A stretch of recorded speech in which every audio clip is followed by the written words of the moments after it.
নিপুণকে গুলিবিদ্ধ করছে, তাকে হাসপাতালে নিয়ে যাচ্ছে, যে কোনো সময় তার মৃত্যু হতে পারে।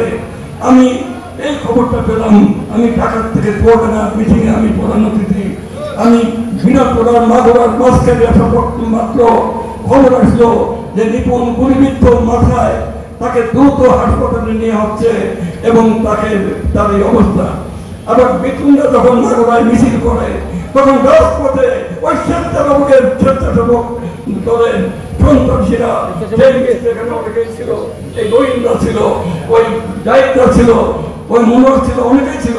সেই মিছিলে সেখানে লাঠি করা হয়, তাদের পকেটে পিস্তল, অবৈধ অস্ত্র, এইগুলোকে উপেক্ষা করে আমরা প্রিয় মাতৃভূমির জন্য, এই দেশের মেহনতি কৃষকের জন্য, শ্রমিকের জন্য আন্দোলন করেছি।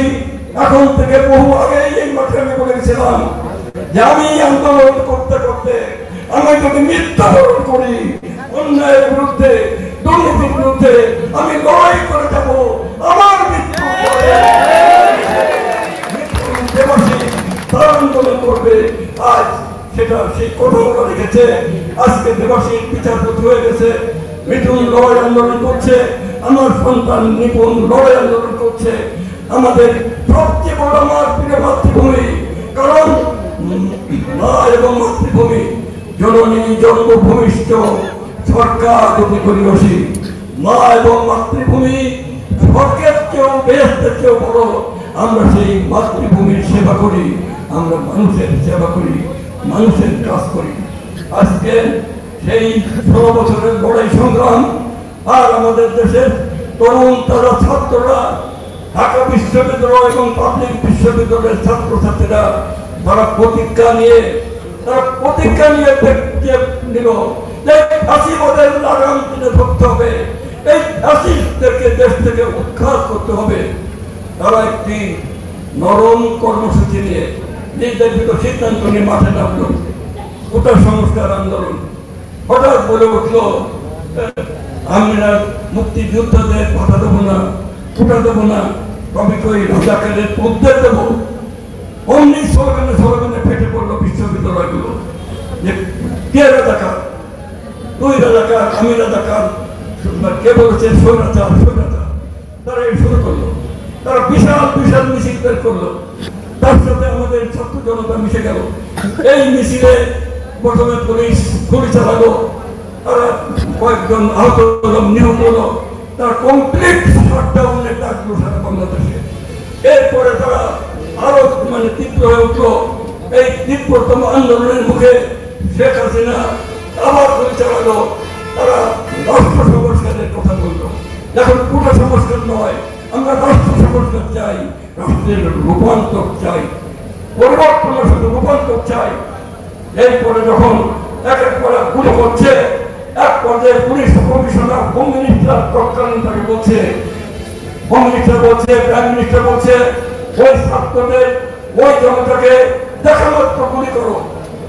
বিদেশ থেকে সেই আর্মির জন্য কিনা অস্ত্র, সেই অস্ত্র তাদের বুকে থেকে থেকে গুলি করে মারতে লাগলো। কিন্তু এক পর্যায়ে পুলিশ কমিশনার বলছে, স্যার কয়টা মারবো, একটা মারলে আরেকটা বুক পেতে যায়, আরেকটা বুক পেতে যায়।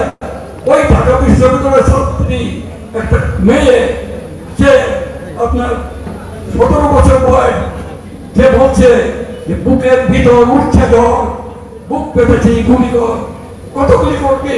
এই গুলির সামনে জীবন দিয়া যখন অকারণের জীবন দিতে লাগলো, 2000 মানুষকে মেরে ফেললো, তখন এই দেশের ছাত্র জনতা সমস্ত সারা বাংলাদেশে নেমে ঢাকার বুকে দেশের বিভিন্ন জায়গায় একটা অভূতপূর্ব বিপ্লবী গণঅভ্যুত্থান সৃষ্টি হলো।